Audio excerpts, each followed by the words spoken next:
ओडिशारे अग्निशम सेवार आधुनिकरण पई 201 कोटी टंका देबे केंद्र सरकार।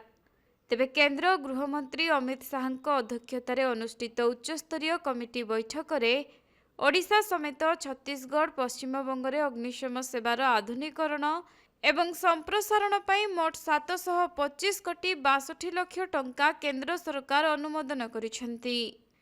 तेबे देश में विपर्ययर प्रभावी मुकाबिला को सुनिश्चित करने पई केंद्र सरकार स्वराष्ट्र मंत्रणालय अनेक पदक्षेप ग्रहण करिसेंती। भारत में विपर्यय विपत्ति ह्रास प्रणाली को सुदृढ़ करने एवं विपर्यय बेले धनजीवन हानि को ह्रास निमंते मध्य मंत्रणालय पदक्षेप नैछंती।